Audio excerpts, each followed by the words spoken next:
Bonjour, j'allais dire bonsoir. Bonjour à tous, à chacun.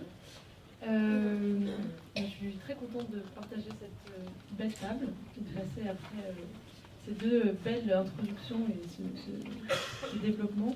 Parce que je me reconnais dans beaucoup de choses et aussi pas complètement. Donc c'est bien, ça va attiser un peu le débat.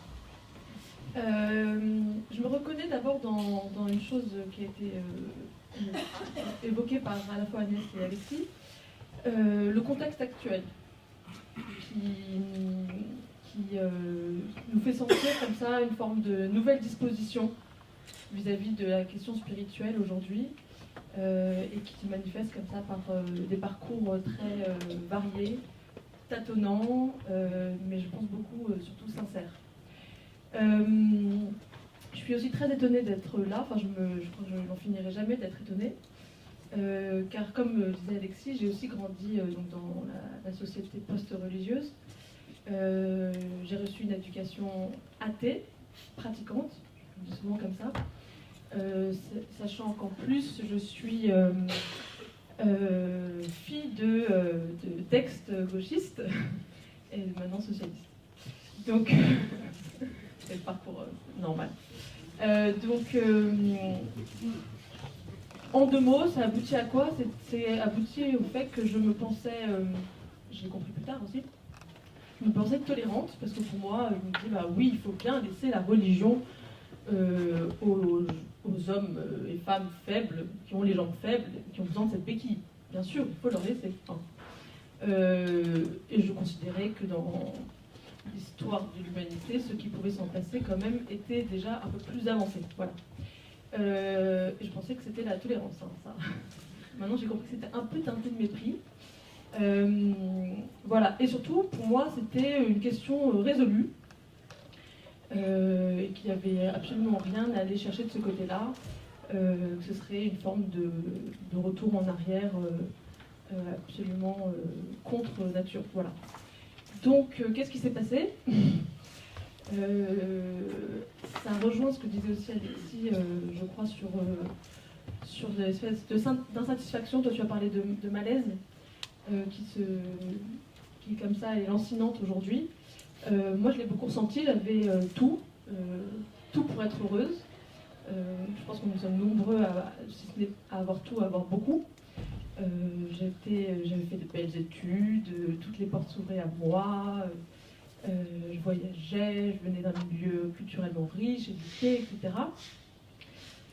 Et pourtant, tout du long, même si je suis très reconnaissante et j'ai été très comblée par tout ça, je continue à avoir un résidu qui me grattait, comme ça, me démangeait, d'insatisfaction profonde.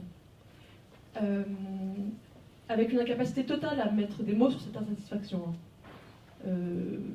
Comme le disait très bien, je crois, tout à l'heure aussi Alexis, il disait que ça ne pouvait pas, le vide spirituel ne se perçoit pas, hein, au départ, quand on ne connaît pas, quand on peut l'associer à rien.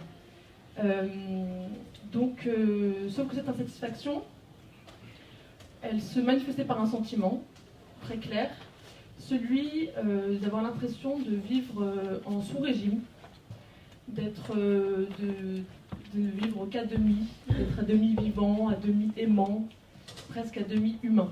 Je sentais qu'il y avait autre chose à aller chercher, et je me suis donc mis aussi en chemin. Sur ce chemin, j'avais pas beaucoup d'indices, surtout que je m'étais déjà barré la voie principale, on va dire. Et donc, le seul indice, c'était, je me suis fiée à tous ces moments de vie qu'on connaît tous, quels que soient nos héritages, on va dire, où on se sent, parfois on les appelle des parenthèses enchantées, c'est ces moments où on se sent pleinement présent à soi, aux autres, en communion avec les autres, la nature, où on sent comme ça qu'il y a quelque chose qui se dilate, que notre âme se dilate, qu'elle vibre de toutes ses cordes. Voilà. On a tous connu ces moments-là à la faveur d'un certain nombre d'éléments.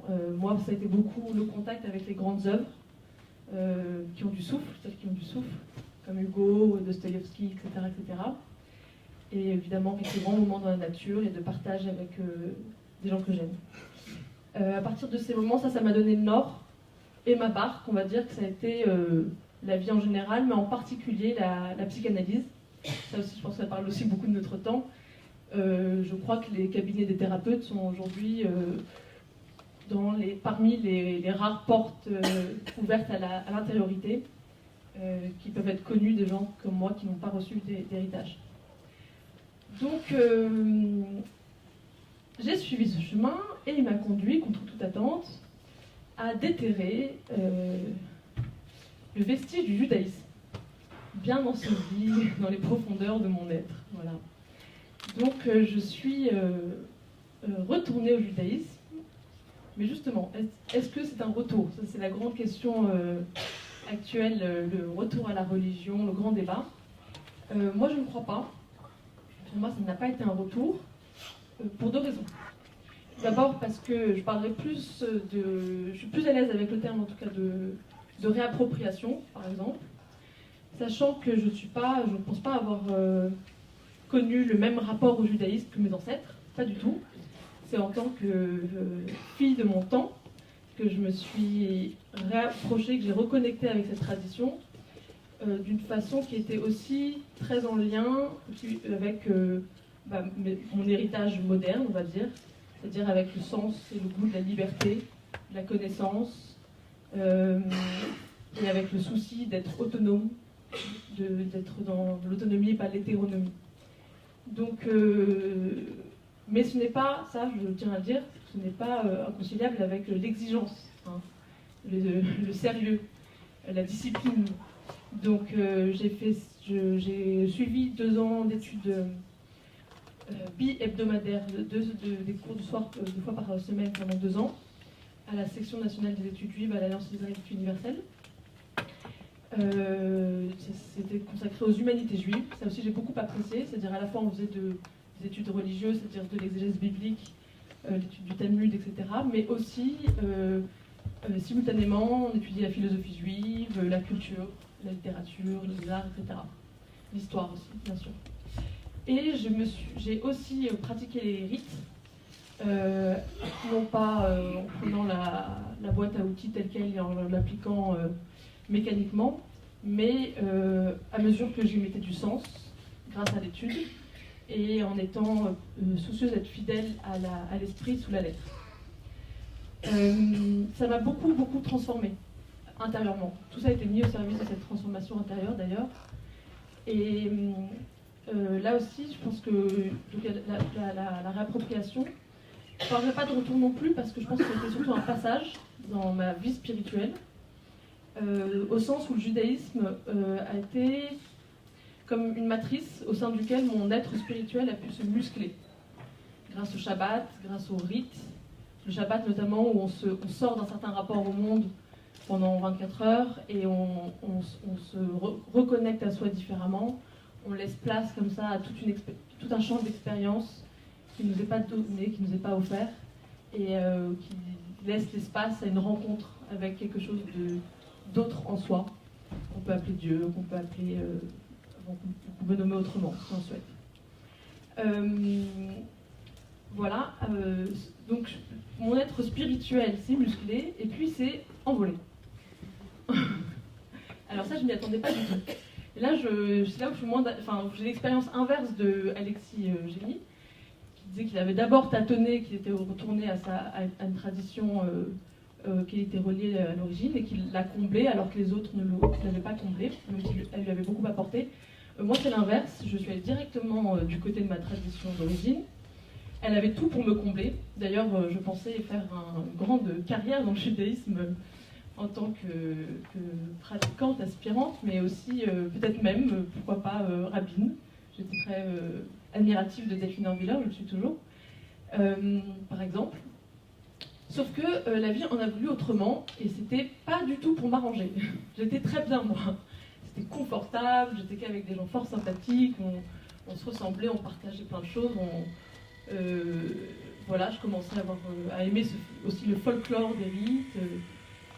Voilà, et en plus, j'avais quand même habitué mon environnement petit à petit à ce changement, donc que ça prenne encore une nouvelle forme, ça n'a pas été du tout de tout repos. Donc qu'est-ce qui s'est passé? C'est que je n'ai pas décidé, ça pour le coup ça vient aussi de l'intérieur je crois, c'est que j'ai rencontré d'autres traditions.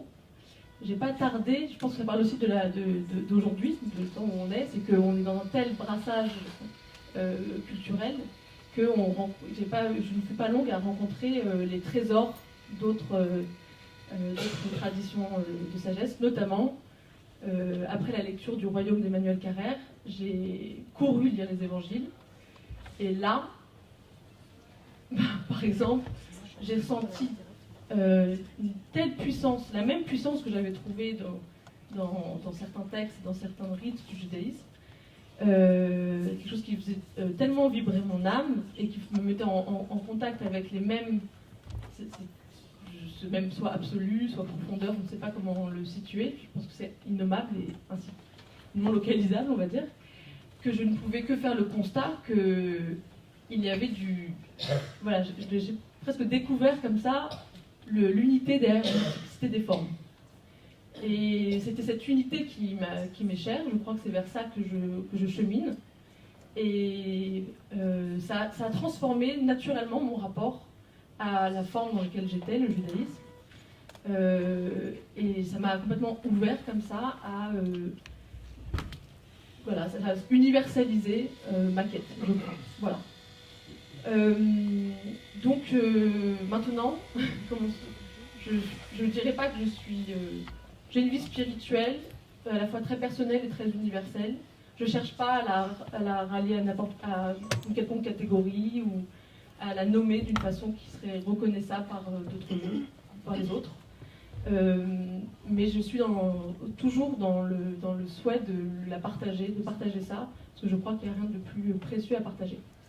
C'est pour ça que, donc, j'y viens, avec Abdenour Bidar, on a monté un centre de culture spirituelle pour toutes ces personnes qui sont, comme moi, je pense, je crois qu'on est nombreux, surtout chez la jeune génération, comme il y a beaucoup de soif et peu d'oasis, et encore moins d'oasis et de fontaines qui sont comme ça, qui permettent à des personnes de concilier leurs aspirations spirituelles avec des valeurs modernes, des exigences personnelles qui sont notamment le souci de la liberté,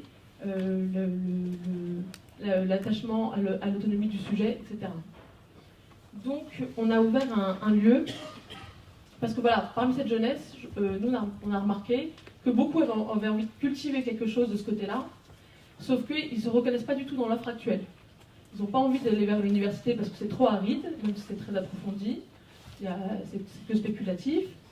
Ils ne veulent pas se tourner vers des formes, des confessions, parce qu'ils considèrent qu'ils butent au bout d'un moment contre les limites, c'est-à-dire au moins, à minima, les systèmes d'appartenance, le fait de partager ça qu'avec des gens qui sont proches de nous sur un plan plus, on va dire, existentiel que spirituel, voilà. Et puis, ils ne se reconnaissent pas forcément non plus dans tout ce qui est développement personnel, donc pour d'autres raisons, on ne va pas développer maintenant, voilà. Donc on s'est dit, bon, qu'est-ce qu'on peut... Il faut créer des nouveaux lieux où on cherche quelque chose ensemble. On ne cherche pas forcément à créer une nouvelle forme, au contraire, c'est vraiment pas du tout dans notre cahier des charges, on va dire. Mais en tout cas, toutes ces personnes peuvent être à la fois libres sans être seules.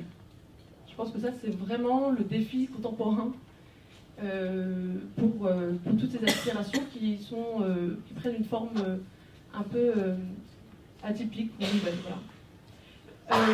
Donc le setup, c'est simple. Pour l'instant, c'est un séminaire d'études et des événements réguliers, des grands rendez-vous, des grands rassemblements, où juste notre originalité, on va dire, c'est tient plus à des principes dans notre enseignement et dans le partage que à une quelconque voilà, enfin, pour l'instant, c'est quelque chose d'absolument très simple dans la forme, mais c'est vraiment dans la façon d'approcher ces choses-là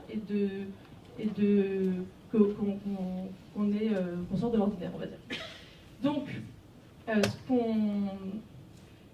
l'enseignement, il est thématique, c'est-à-dire qu'on n'est pas là, on ne fait pas du tout du multiculturel. Tout à l'heure, quelqu'un me disait que ça pouvait ressembler à coexister. Pas du tout, on n'est pas là pour dire, bon, bah, on va se voir en tant que juif, en tant que musulman, en tant que chrétien, etc. Là, on remet au centre de nous les grandes questions communes à toutes les traditions spirituelles. Par exemple, cette année, c'était la quête, l'unité, l'amour. Et on les aborde en puisant dans tous les viviers, dans tous les bassins de sens qui sont autant les héritages philosophiques que religieux. Donc ça, c'est dans notre... Tu as mis, voilà. Explorer, partager, réinventer le spirituel de notre temps, c'est notre cahier des charges. Donc l'idée, explorer, c'est ce que je viens d'expliquer, parce qu'on pense vraiment qu'il faut d'abord savoir être héritier pour être créatif. Partager, c'est l'idée aussi d'une nouvelle sociabilité spirituelle qui correspond plus à notre mode relationnel actuel, c'est-à-dire une sociabilité des égaux, pas de système pyramidaux, il n'y a pas de maître, il n'y a pas de disciple, il n'y a pas de maître, il n'y a pas d'élève. On est tous maîtres et élèves d'abord pour soi et pour les autres. Et réinventer, là encore, c'est l'idée que la vie spirituelle, elle est mise au service de la transformation intérieure, de la croissance en humanité, au service du progrès d'être, et que chacun est responsable, à la fois la liberté et la responsabilité de décider pour soi et par soi ce qui lui convient spirituellement. Voilà. Donc, j'en termine là. Donc ça fait 1 an qu'on existe. Hein. On est tout petit. C'est vraiment embryonnaire. C'est surtout aussi un laboratoire de recherche sur comment on accompagne aujourd'hui des aspirations spirituelles très variées et exigeantes en liberté. Et donc, on n'a pas ni la prétention ni vocation de répondre à l'ensemble de cette demande, de cette soif, d'étancher toutes les soifs. Hein. Et on est justement ouvert à tous les partenariats, à toutes les énergies qui souhaitent concourir avec nous au fait de redonner droiticité au spirituel dans les conditions du temps présent. Voilà. Merci beaucoup Inès.